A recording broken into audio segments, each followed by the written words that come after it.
Bonjour à toutes et à tous, bienvenue sur ma chaîne pour cette vidéo dans la lignée de celle que j'avais fait il y a quelques temps avec ma sœur Joëva Dashley. Et aujourd'hui, je suis avec une autre personne inspirante que j'aimerais vous présenter. C'est un jeune homme remarquable qui a 20 ans, même pas 21, c'est ça? Mineur aux États-Unis, Ouais, c'est ça.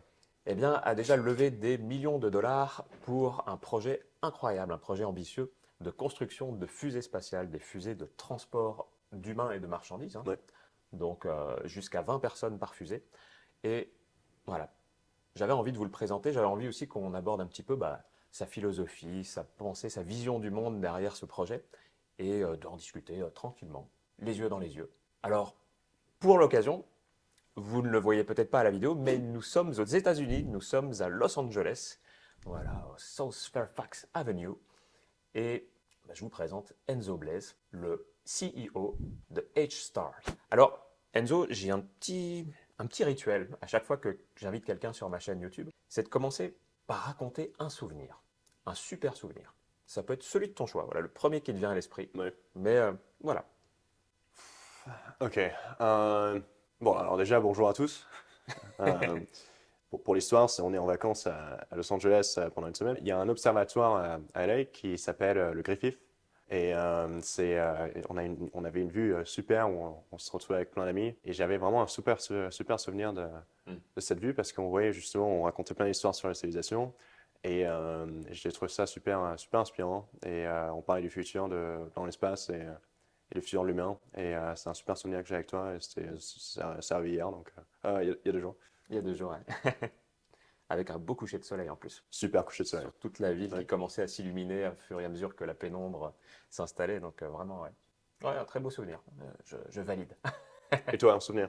Ah, moi, normalement, c'est moi qui conclue la vidéo en racontant un souvenir, mais bon, puisque le thème est lancé, eh bien, un souvenir partagé aussi, c'est celui, il y a quelques jours aussi, c'était il y a 4 jours, où eh bien, nous avons vu le coucher de soleil. On reste dans la même thématique, mais sur la plage, juste à côté de Malibu Beach, en fait. Donc, on était du côté de Malibu, on était au pied des falaises, il y avait vraiment voilà, des rochers, la mer, le soleil rougeoyant, c'était un moment de méditation, quoi. Ouais. Vraiment, on s'est posé face contre la paroi et on a regardé en silence le coucher du soleil et c'était vraiment un pur moment de Ouais, c'est méditation, de génial. connexion à l'instant présent et Ouais. c'était top, quoi. Vraiment, je crois que ce souvenir-là, il restera longtemps gravé dans ma mémoire. C'était le début d'une belle semaine. Ouais, ouais, c'est clair. Eh bien, Enzo, la première question que j'aimerais te poser, c'est d'où ça t'est venu, cette passion pour l'espace et cette envie voilà, de construire des fusées? Raconte-nous, ça a démarré comment tout ça?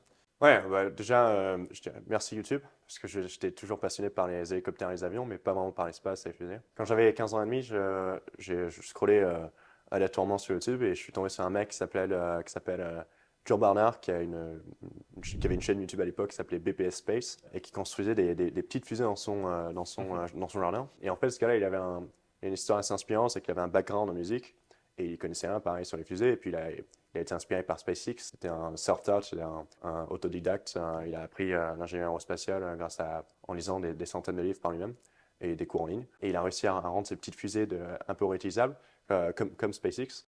Donc, Euh, aller faire. ouais, donc la fusée revient. Bon, c'est des petites fusées de même pas un mètre, hein. Ouais, mais quand même, c'est un exploit technique.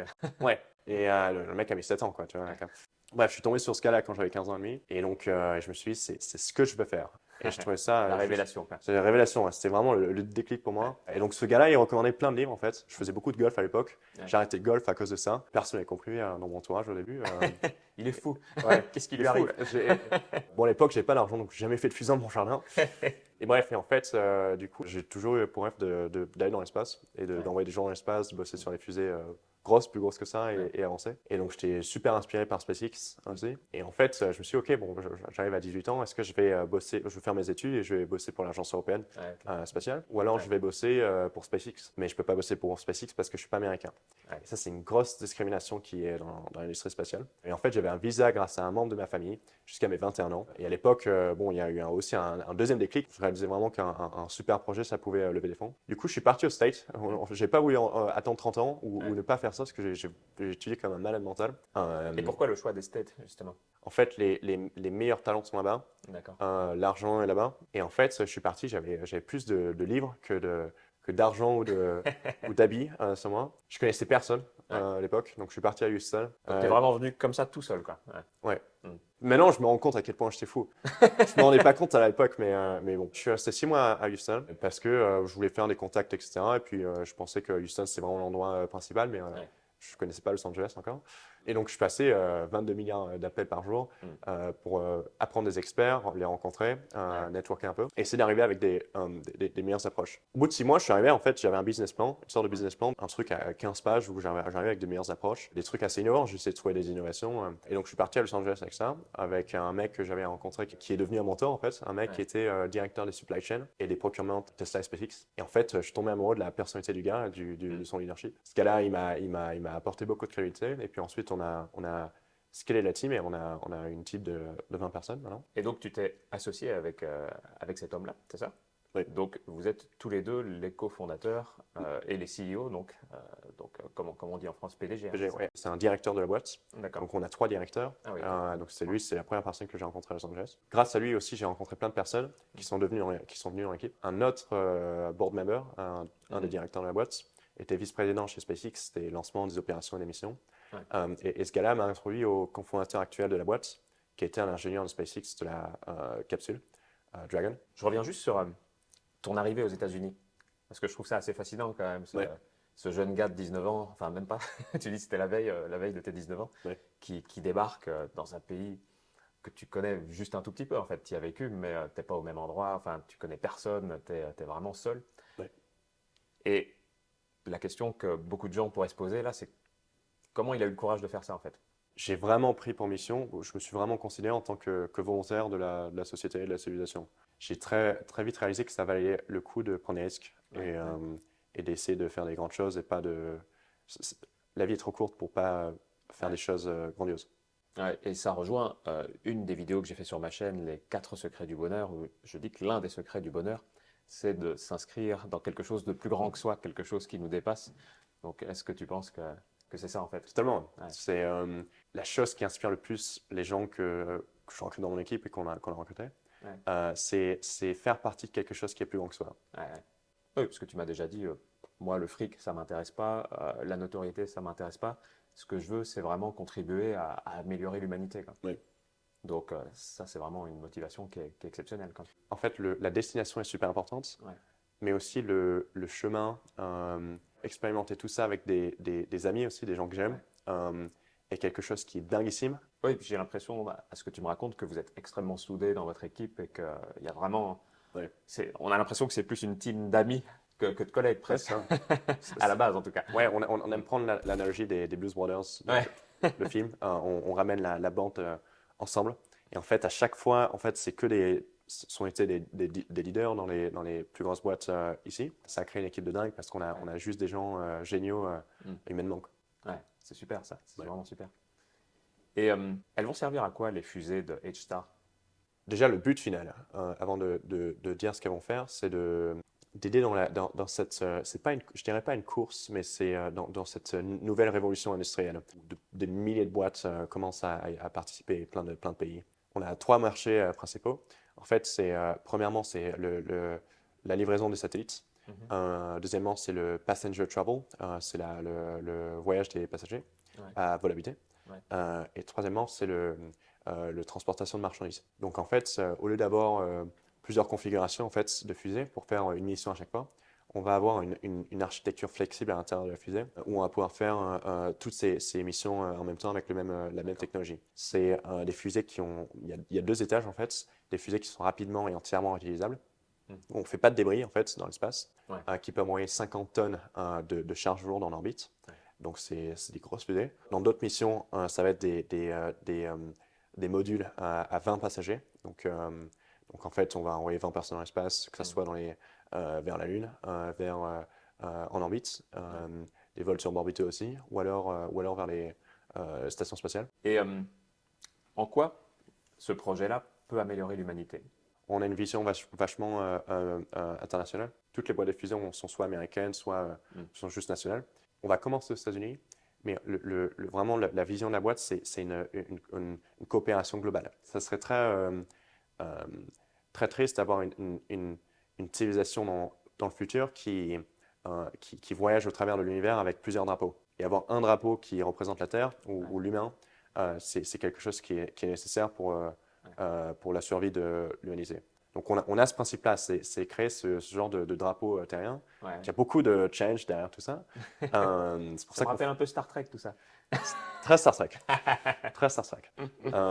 Tous les pays ont besoin de véhicules de lancement, ont besoin de participer dans le futur de l'espace. Ouais. Et en fait, on va avoir des ports spatiaux dans plusieurs continents et on va offrir des capacités de lancement à tous les pays pour un prix qui est peu coûteux, avec des véhicules très efficaces où tout est entièrement réutilisable. Mais c'est vrai que c'est triste, parce que quand on y réfléchit, l'histoire de la conquête spatiale, c'est une histoire qui est extrêmement nationaliste, où on essaye de rivaliser. Voilà, il y avait l'URSS, les États-Unis, et en réalité, on n'est qu'une seule humanité, on n'est qu'une seule Terre. Et Ouais. quand on prend de la hauteur dans l'espace, je pense que c'est la première chose qu'on voit, c'est que Ouais. finalement, on est juste un tout petit caillou perdu au sein de l'univers, Ouais. et que c'est dommage de se disputer Ouais. pour des histoires de drapeaux, alors que on pourrait avancer bien plus vite si tout le monde se réunissait. On a trois mots-clés en fait qui définissent la boîte, c'est Ouais. coopération, flexibilité et longévité. Et c'est pour ça que tu as rendez-vous à la Maison Blanche très prochainement. C'est demain que tu pars pour le Je pars voyage. demain. Ouais. Et donc, pour pouvoir discuter justement de cette possibilité d'ouvrir les visas des travailleurs étrangers. Ouais. Donc, c'est quand même aux États-Unis une révolution. Ouais, en fait, tu peux avoir un degré tu peux avoir un diplôme en astronautique du SC par exemple aux États-Unis, Ouais. et tu peux pas bosser chez SpaceX parce que tu viens de Finlande ou d'Inde. Ouais, c'est triste. Et tu as plein de travailleurs écossais par exemple qui sont super bons en propulsion et qui font des concours de celui qui apply le premier et qui se fait rejeter parce qu'il n'est pas américain. Et c'est fou, c'est terrible. Ouais, c'est Ouais. vraiment triste. Je reviens un petit peu sur le parcours et une question parce que les gens se la poseront certainement. Mais cette question, c'est la suivante, c'est tout ce que tu as appris finalement. C'est pas à l'université, c'est en autodidacte. Ouais. Comment tu as fait? Beaucoup d'efforts. Psychologiquement, c'est-à-dire, j'ai failli. Je regardais des vidéos de Monsieur Lashley. C'est vrai que c'était la manière dont j'ai survécu.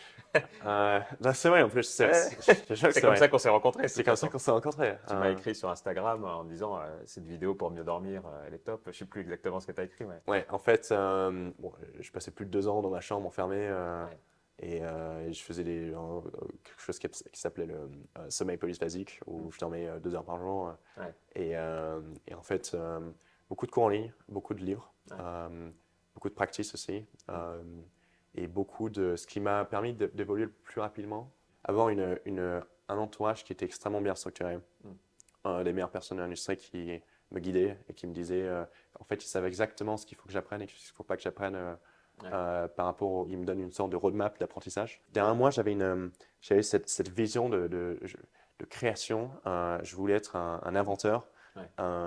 Et pour moi, j'étais prêt à apprendre le nécessaire et à faire le nécessaire pour réussir cette vision que j'avais. Beaucoup de sacrifices aussi. Beaucoup de sacrifices, j'ai tout quitté. Pour moi, je fais tout en rapport avec une mission. On est tous sur le même bateau et on a tous, on peut tous aider pour le futur de l'humanité. C'est notre devoir d'aider, d'être des volontaires.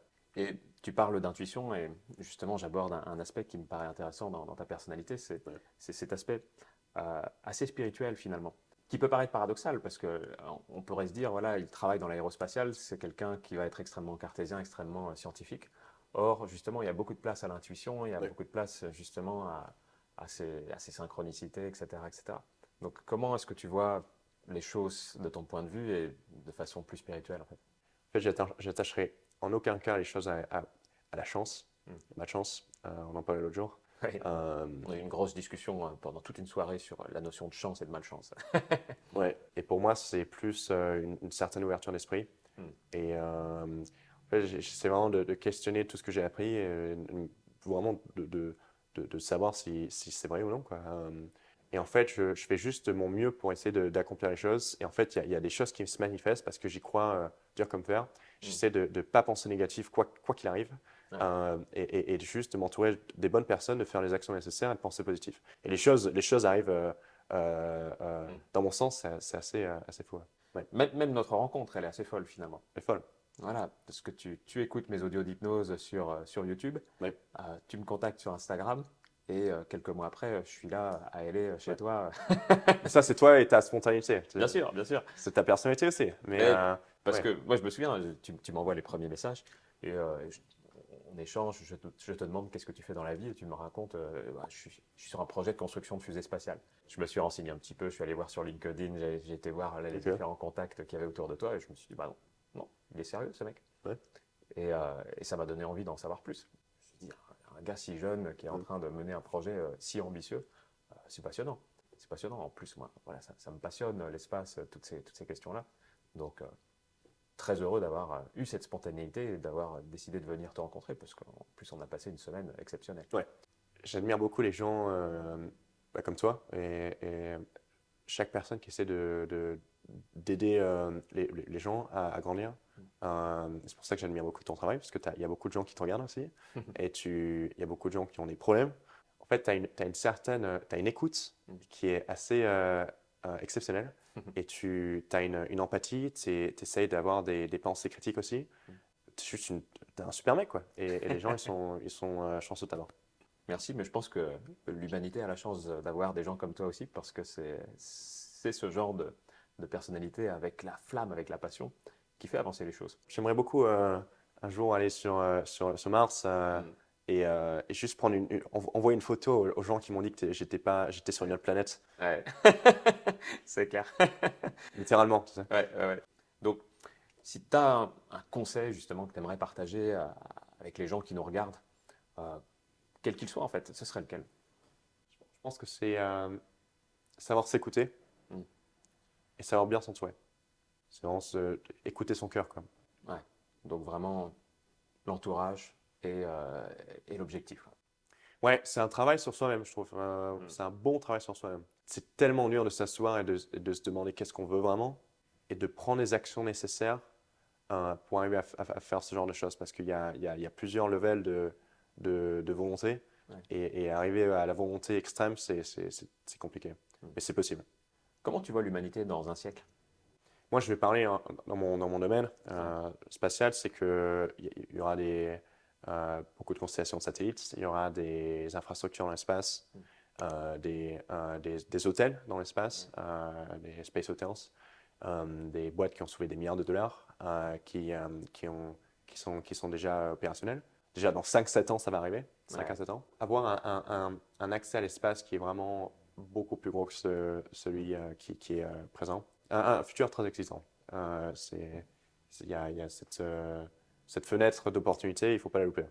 Alors quand on parle justement de tous ces projets spatiaux, il y a un discours qu'on entend parfois qui vient contrebalancer ça. C'est des gens qui vont dire, ben, à quoi bon s'occuper de l'espace alors qu'on n'a pas encore réglé tous les problèmes ici-bas? Ouais.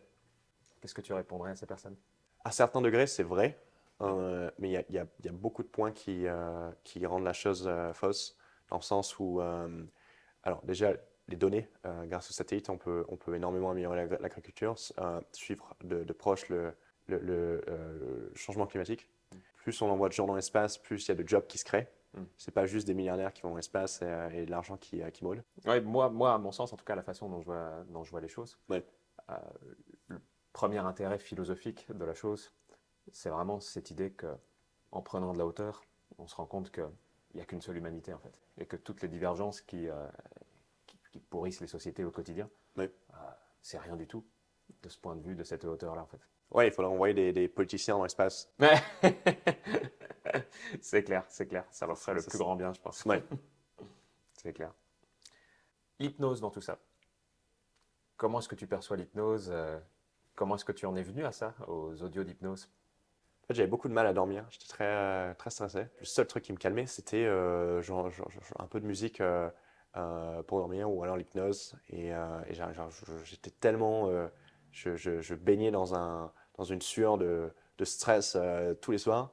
Et le seul truc qui me calmait, c'était ça. Et je trouve que l'hypnose, ça a un pouvoir assez exceptionnel. Et il y a beaucoup de gens qui sous-estiment le pouvoir de l'hypnose. Mm. La conséquence aussi de ta rencontre avec l'hypnose, c'est cette rencontre en personne et une belle histoire d'amitié Ouais, qui ne fait que commencer, ouais, mais en tout cas qui est déjà forte, je trouve. carrément. Eh bien, Enzo, merci pour tout. Merci pour ce que tu fais. Merci à toi. Bon courage, bonne continuation. Si à un moment donné, tu as des difficultés à faire dodo la nuit, eh bien, tu sais qui appeler désormais. Et Maintenant, puis, tout le monde le sait. voilà, et rassure-toi, il y aura d'autres vidéos sur le sujet, il y aura d'autres Ouais. audio-hypnoses, c'est en cours, et puis d'autres projets qui vont dans ce sens-là aussi. Merci à tous, j'espère que cette vidéo vous a intéressé, vous a inspiré. En tout cas, moi, l'histoire d'Enzo, je la trouve passionnante et je la trouve vraiment inspirante. Donc, j'avais vraiment envie de la partager avec vous. Dites-moi dans les commentaires ce que vous en pensez, ce que ça vous a inspiré. Et bah, je termine en vous remerciant encore pour tous les likes, les partages, les commentaires. C'est ça qui fait vivre la chaîne. Et vous êtes vraiment de plus en plus nombreux. Ça fait vraiment chaud au cœur. Merci à tous et je vous embrasse du cœur depuis Los Angeles. Merci à tous.